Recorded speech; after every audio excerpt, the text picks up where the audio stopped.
लेकिन ये हॉलीवुड का सेट नहीं है, ना कोई कंप्यूटर से बना स्पेशल इफेक्ट। ये राजस्थान की जमीन पर कुदरत का असली क्लाइमैक्स है, जहां रेत ने वही रौद्र रूप दिखाया जो अब तक सिर्फ फिल्मों के पर्दे पर दिखाई देता था।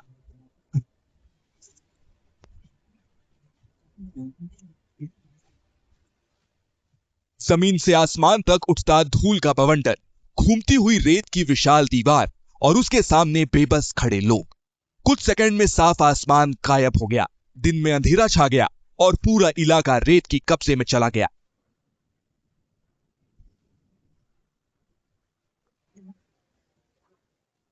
रेगिस्तान का ये रौद्र रूप इतना भयानक था कि घरों के दरवाजे बंद हो गए, सड़कें खाली हो गईं।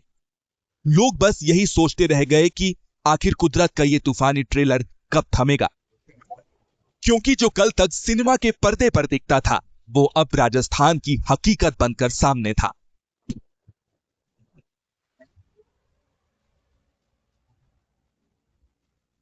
शनिवार दोपहर करीब 3 बजे राजस्थान के कई इलाकों ने रेतीले तूफान का रौद्र रूप देखा।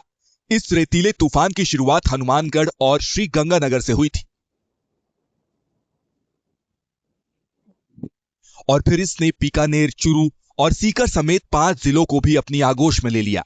करीब 200 वर्ग किलोमीटर के दायरे में इसका असर दिखा, जहां कुछ देर के लिए आसमान धूल से ढक गया और जिंदगी की रफ्तार थमती नजर आई।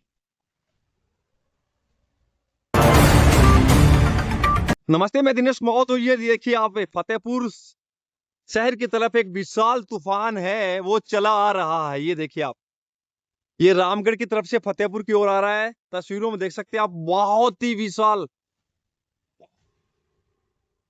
राजस्थान में सीकर जिला मुख्यालय से कोई 51 किलोमीटर दूर फतेहपुर शहर, जहां दिनेश महोत नाम के शख्स ने अपने घर की छत से ये वीडियो बनाया। शांत दोपहर में जब शहर आराम कर रहा था, तब इस बवंडर ने पूरे फतेहपुर को अपने आगोश में ले लिया। धूल भरा ये बवंडर, ये तूफान,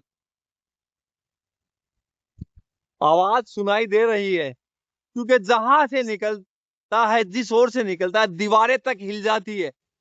ऐसा बवंडर है ये, ऐसा बवंडर है ये, बहुत भयंकर बवंडर है ये। देखिए आप,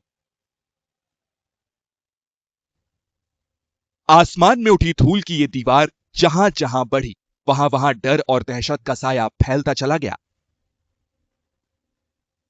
देखते ही देखते सीकर की सड़कों पर रफ्तार थम गई, घरों की खिड़कियां बंद होने लगी और लोगों की नजरें आसमान में घूमते उस खौफनाक बवंडर पर टिक गई। हर गुजरते सेकंड के साथ बवंडर शहर पर हावी होता गया। हवाओं का ये दानव आगे बढ़ता रहा और शहर ऐसे घुटने टेकता गया जैसे समंदर की उफनती लहरों के सामने किनारा खुद को सौंप देता है।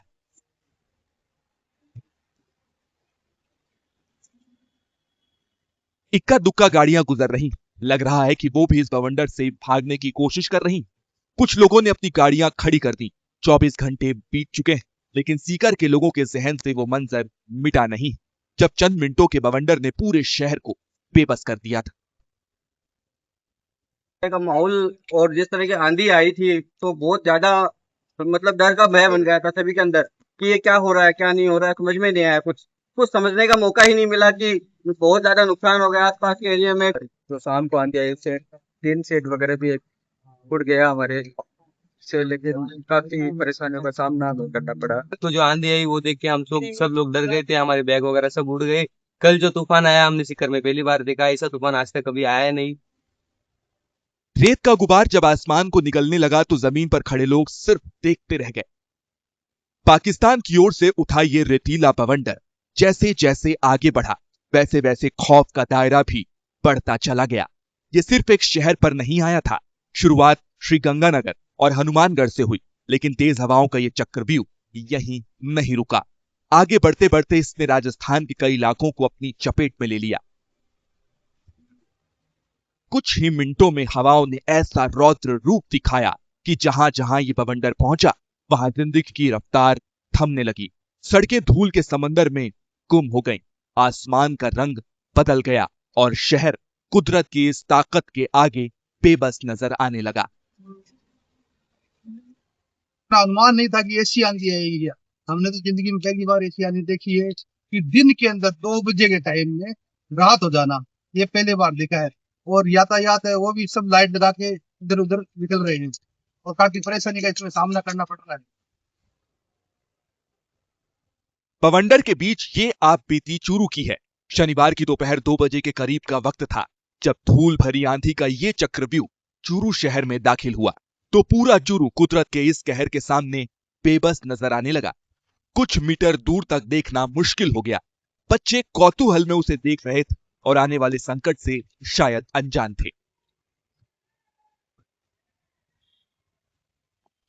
भीषण बारिश जैसे शहरों को डुबा देती है, वैसे ही खौफनाक आवाज इस बवंडर की सुनाई दे रही थी।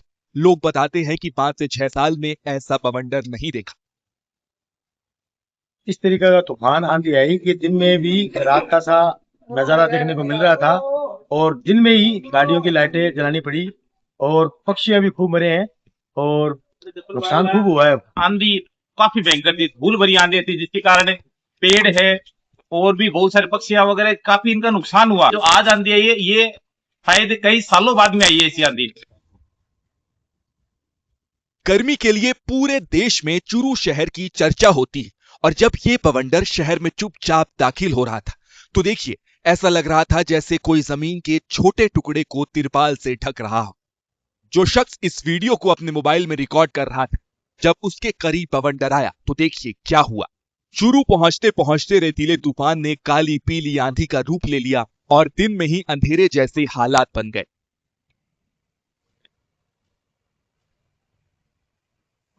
पाकिस्तान बॉर्डर पर बसे श्री गंगानगर के इस वीडियो में दहशत की आवाज साफ सुनाई दे रही।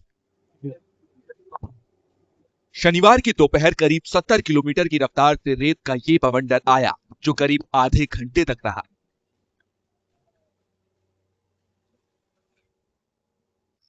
समझ पाना मुश्किल है कि यह वीडियो कब रिकॉर्ड किया होगा। दिन में ऐसा अंधेरा छाया कि रेत के बीच मानो सब कुछ गुम हो गया। कार से रिकॉर्ड किए वीडियो में सामने तो कुछ नहीं दिख रहा लेकिन हेडलाइट पर धूल साफ देखी जा सकती। मेरी 76 साल की उम्र है, मैंने ये ऐसी पहली बार देखी। ऐसा लगा जैसे कोई काला तूफान आ गया हो, कहीं को बम गिरा हो और नीचे रेता का उछाल हुआ हो, वो भी काले रंग का। हमने जिंदगी में ये पहली बार देखा है, जैसे पाकिस्तान की तरफ से आई है और जैसे कोई बम गिरा हो, इसी प्रकार चारों तरफ धूल ही धूल हो गई है। इसी के बाद बारिश हुई और तापमान 8 डिग्री तक नीचे चला गया।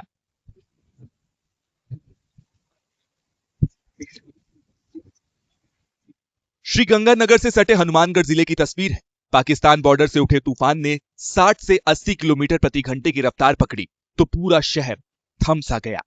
कुछ ही पलों में शांत आसमान पर धूल का कब्जा हो गया। हर गुजरते सेकंड के साथ बवंडर शहर पर हावी होता गया और शहर ऐसे सरेंडर करता चला गया जैसे समंदर की प्रचंड लहरों के आगे किनारा खुद को सौंप देता है। आज तक कभी भी ऐसा बवंडर नहीं देखा। इससे काफी नुकसान काफी हुआ है। लोगों के घरों के शेड और पेड़ टूट गए, शेड उखड़ गए और जो ये झुग्गी झोपड़ी में जो गरीब लोग रहते हैं इनकी झुग्गियां उजड़ गई, बेचारे बेघर हो चुके हैं। जिस तरह से आया था बड़ी भारी नुकसान हुआ था। लोगों के शेड उड़ गए, पेड़ टूट गए, काफी जो लोगों को जान बचानी बड़ी मुश्किल हो गई थी। 20 सेकंड के इस वीडियो में आप पूरी तस्वीर बदलते देख सकते हैं। शनिवार को बीकानेर से ये वीडियो आया। रेतीले बवंडर ने पूरे शहर को अपने आगोश में ले लिया।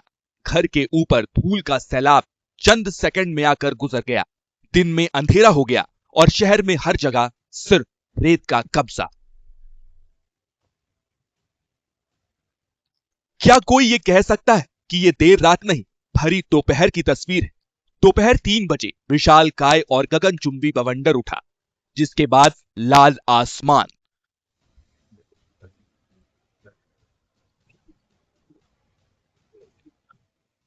मरुस्थल से उठी रेत की सुनामी ने शहर की फिजा ही बदल दी।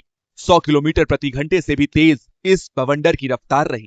तूफान का असर इतना तेज था कि विजिबिलिटी 0 हो गई। कार के ड्राइवर्स को फॉग लाइट्स ऑन करनी पड़ी। कई घरों दुकानों के आगे लगे टीन छप्पर और लोहे के होर्डिंग्स हवा में तिनके की तरह उड़ गए। जब से पैदा हुआ हूँ उसके बाद ये पहली बार ही मैंने देखा है। ये कभी जैसे कि मैं आपको वीडियो दिखाऊं, ये कुछ इस टाइप का ये था। इतना खतरनाक सा बवंडर था। पूरे घर में रेत ही रेत हो गई थी, कुछ दिख रहा ही नहीं था, एकदम लाल लाल भी हो गया था। पाकिस्तान सीमा से उठे बवंडर ने पश्चिमी राजस्थान के 5 जिलों को अपनी आगोश में ले लिया। बवंडर तो गुजर गया, लेकिन पीछे छोड़ गया वो तस्वीरें, वो आवाजें और वो खौफ जिसे यहां के लोग शायद लंबे वक्त तक भूल नहीं पाएंगे, क्योंकि यहां के लोगों ने हवा की ताकत का वो रूप देखा जिसके आगे इंसान की हर तैयारी छोटी पड़ गई। बस गनीमत ये रही कि कहीं कोई बड़ा नुकसान नहीं हुआ। इन इलाकों में कई लोगों के मोबाइल पर आपातकालीन संदेश भी आया। एक खास बीप के साथ आए अलर्ट में तेज आंधी और तूफान की चेतावनी दी गई थी। मैसेज आने का असर यह हुआ कि लोग सतर्क हो गए और कोई बड़ी जनहानि नहीं हुई। राज्य के कई शहरों में आंधी और फिर बारिश की वजह से पारा 12 डिग्री तक गिर गया। प्रदेश में इस वेदर सिस्टम का असर बुधवार तक बने रहने की आशंका जताई गई है।